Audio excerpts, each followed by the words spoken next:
Ọhaneze Igbo mụrụ nze mmụọ ọzọ abịakwakwa m ka nsi abịa ọ ka bụkwa nwa unu nwoke Igwe Credo Arab na-agụ nwanda.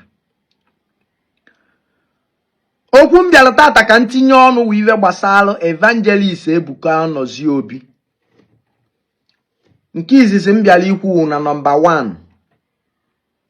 Afụnụrụ m Ebuka Obi wite anya m na-aba. Mụ na ekwu nụrụ na fon. Ejenụrụ m Zion. Mana abụ m somebody na like mfu nwanne m na-eme ọfụma a support ọ m kwado onye. Abịara m ka m kọwalị the reason nji wefu Ebuka Obi n'anya. Ihe m bịara ka m kọwalị bụ ka m gwa gị bụ nwa Igbo. If you have never had a personal encounter with the Evangelist Ebuka Obi, I don't see the reason why he hated that young man. It take my time, almost 1 year now, or 8 months. Nne post to maka Ebuka Obi. Onwere onye sim post we, onwere onye sim mebe, onwere onye. I do it on my own accord. Even Jemeli Ebu ka mmalu kenne, ka ngwo comment ndị mmadụ, ka ngwo inbox messages ndị mmadụ, ka ngwe rationalize ya, ka ngwe rationuo, ka mmadụ iwe kpatalụnụ ọtụtụ n'ime unu bụ ndị Igbo. Anyị si n'Igbo wu ofu, nya na ife ọpụtawụ na anyị nwere ofu ọbala, na ofu agbụrụ ka anyị bụ. And ọ bụrụ na anyị bụ ofu agbụrụ, anyị kwesịrị ife onwe anyị n'anya. Mgbe I take my time na-apịawu n'azụ na-epostu maka Ebuka Obi. Mgbe o mee birthday ya na nwanne ya nwoke, eji m aka m personally baa studio kwụọ 70,000 lụọ ọlụwa jingle. I posted it online. Onwere onye gwa m, onwere onye yọm. I got a lot of encouragement from Zion ministry member, home and abroad. So many people send the something to encourage me and to encourage my brand. I thank you all. Man, ihe njemeli ya abụrụ na onwe onye si mmeme, maka na onwere onye ya agwanwu m ihe mmeme. Ihe njemeli ya ka mmalụ kene, ka m anyocha kene ka mfu ihe melu many people ji, some people, some depressed people, some envious people ji ekwulu ajọ iwe maka this young guy. Ejekwu mu na page Luxeus wefu video mekwe na complain the same thing. Kedu unu ji hate that young guy like this? Most of you, some of you. Maka na o mewele ọfụma. I remember mgbe mụ nwa wu Credo anara eme ọfụma, enwetenuru m hate speech ma hate comment. Ozugbo m bido mewe ọfụma. Ozugbo afụ mụ na ka esiri popo. Ozugbo afụ mụ na tekno. Ozugbo afụ na ọ dị ka this boy abanyewego. Hate comment, hate speech bido. Ọ dịba ka arrive go. Mgbe na-echeki na-agụ comment unu niile. Ka mfu something tangible mmadụ ya ejide aka with evidence. O ji hate Ebuka Obi, onwere ihe mfu. Nothing. Kedu ife na-ewu na iwe? No bido ministry. By the special grace of God, ministry ya God out of his calling. Maka onye ọbụla nwere calling. Chukwu wee na-emere onwe ya afa n'isi ya n'afịa. Ịma na ọ na-awụ mpụta ndị agụ comment unu, ụfọdụ ndị a na-asị they have paid you. You are looking for something from Ebuka Obi Zion or this and that. Let me tell you, I'm not like that. Ịmalụ m ọfụma, ịma na-eji na ego m. Maka na ọwụ na-eji ego m ọtụtụ n'ime unu na-abịa na my inbox ma my WhatsApp atọtụ.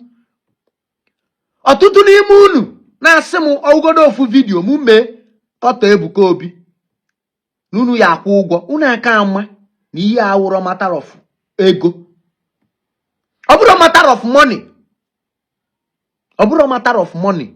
Onye ọwụ na ịfụ mụ nwa Credo mpụta online na-agbasa ga ma nwere onye a mejọ m. Imejọ mmụọ m na yayi. And the mma agbaghị saga mma agbaghị ya to the very last. No go fiafe. Enwe m ike nkwuo ibe aghara ekwu n'ọnụ. Mana onwere ibe Ebuka Obi Zion mem, nothing. Onwere ibe o mee nwanne m no. Onwere ibe o mee nwanne m no. Onwere ibe o melu nne m no. Onwere ibe o melu nna m no. So why do you always come to my inbox to tell me, to try to convince me mo attack Ebuka Obi enwere iwe omem. Ono kata etu no kita eze akụ mata ya asị na-eme ihe omenala onwere ihe omenu onwere mụ na ya nwenu be encounter okponuro ma aba na video nye abịa m attack eze akụ no onwe ike ọ bụrụ onye nọrọ onwe ya nwenu bele anything onwere shilika asị abịa m attack iwe onye abụ. I don't do that. Before abịa m attack I check ndị mụ na gbago saga ndị mgbago saga na this internet ihe afụ na onye abụ ụzọ kpọm onye abụ ụzọ chọm. So n'ime ndị emelu vidio abụrụ iwe ọzọ bụ ka m gwa unu ọtụtụ n'ime unu ya nọ na-eche ka ma malụ mbọsị igwe kredo ya apụta kọtọ Ebuka Obi mana unu ya echegide nya bụ oge nwụrụ.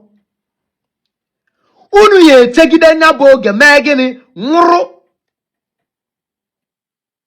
Echenụrụ m Zion afụnụrụ m Ebuka Obi with my kolokolo eye.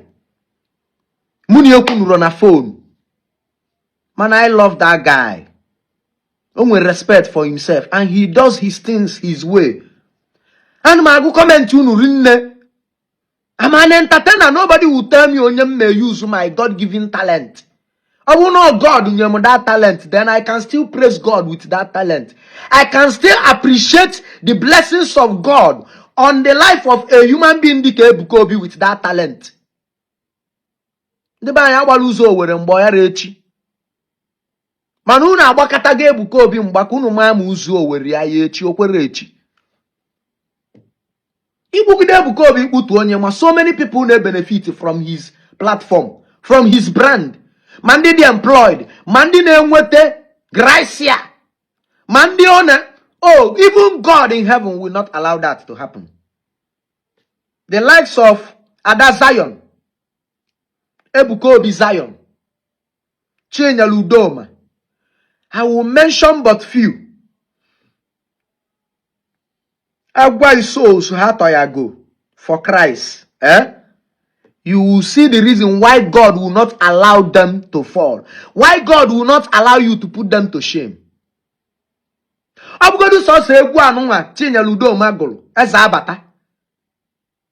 visited a friend of mine named Yomenana, a Dibia, Mbata Biona Agueza Abata. Ebo si wa woman bato you know till that Gucci in Ludom and I repeat. No kata ditin nyakata munsobu nsi anna na nke na akpo egwu a repeat osim no love ke egwu a. No love ke egwu a na egwu a na akpo no na feel no na we bato you no na feel something. Ojere we gwa me we na feel but I know what he is feeling. Because he was once a Christian, a Catholic. Mara no kata etu koto onye nwere iwe omemu onwere onye nwe echi onye abi na akoto ta nwe ike owuri ya nyele ya aka echi ejim Chiedu Nwadike as a point of contact mgbe Chiedu Nwadike na aya arụ owuro ndị o mele expect ya bịa nyele ya aka bịa nyele ya aka ndị abụ o mele expect ya nyele ya aka they were nowhere to be found. They even came at the last part of they came a day 2 days to his death. Wele okwu na agwa imeli ihe. Ihe ra ama onye ya nyere ya aka echi. Mara eje kotowe onye nwere iwe omemu. That is why when I'm emphasizing on na abu me graduate, you think no because na anu me ekwu ka m wee kpalia unu. Anu me ekwu because na as a graduate o nwere iwe kwesịrị ịma my left and right. Mada ya akwụ ụmụ ụgwọ ka nje kotowe onye nwere iwe omemu.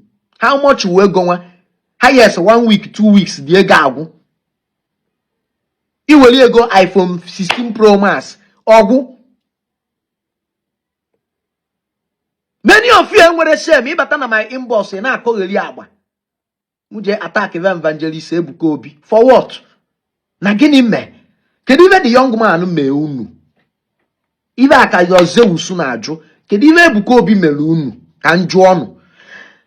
Onye kwụrụ ọtọ akwatu onye somu eze ga-akwụ ọtọ gị nwa na onwe gị na-achụ Ebuka Obi iwuru ọkwụ eze ikwu ukwu ọtọ ịmakpu amakpu ịkụlụ ngwụlọ spiritually and physically ịdalụ ngwụlọ ị na-achụ onye chi achụrọ. Ibe nji emelu vidio ahụ maka ndị na-ese ndele m inbox messages, man. Then I see through Facebook, I be on my WhatsApp. If you try it again, I will expose you. If you try it again, I will expose you. Marano kate to all those people, psychophant. Ndi psychosantic reasoning. Pathetic people, psychosexual. People that reason through their anus. Online because of a meeting with the rubbish money. And I'm contented in what God has given to me and what He is still going to give me. And what is coming my way through God. Through Chukwu Okike Abiyama. I don't need your fucking bloody money. That is why when all these people now got Ebuka Obi, my own experience now George because I won't to speak against the young man.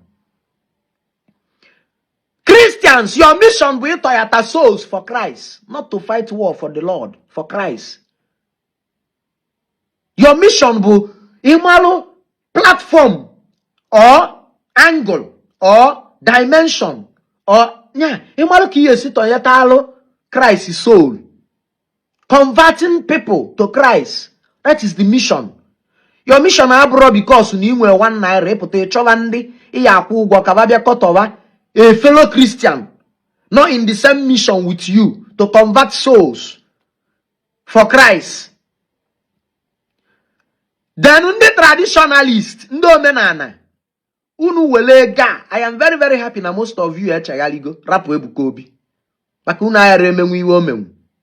Onye kale ya akaligo. Iwelu time a iji akwụ ndị mmadụ ụgwọ iji avogasị ndị mmadụ. Iwelu that time invest ya on your own craft as onye omenala. Whether you a dibia or an eze nwanyị.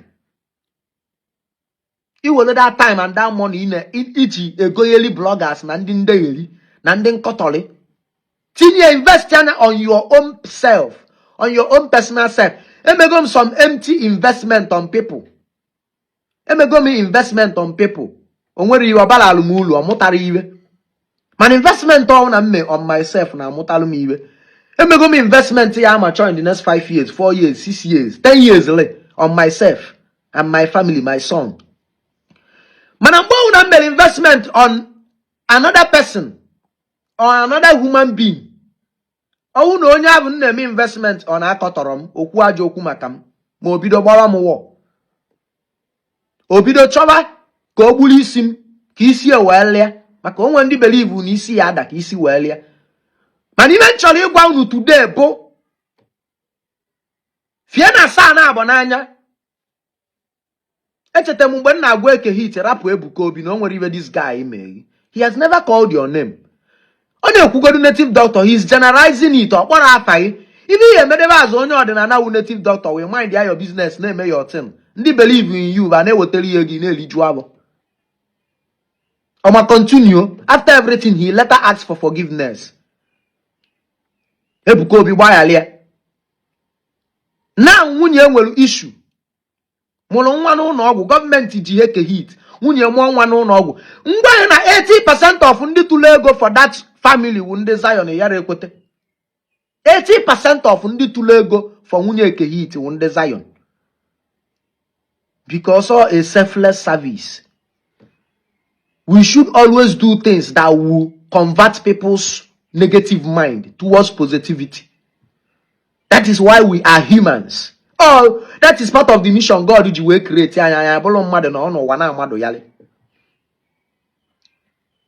Asim chim na mbasi mbe kunyi we chelo mmadụ ibe ma aja echiche onye echere elu m nya wepụ ndụ m ọbara ulu na ndị ndụ. What do I gain? Emara m onye na-akọtọta ya nyere ya aka echi. Fie na saa na ebo n'anya. Afụrọm kita ofu onye omenala ma ofu onye dibia ma o weze nwaanyị post nwunye eke hit. Si tụọrụ ya ego ma jee dia visit eva. Tụọ ego weta ego soro weta ego. The people that has been raising this money through my platform and the platform of Amanda Chisom on social media bụ Christians. Fie asaa na abo n'anya. Onwere onye ma echi. ana m use this case as a point of contact ka ị wee mali gbala okwu na ụka ọsọ ka ọ wee dịrị na mma. Ekene m.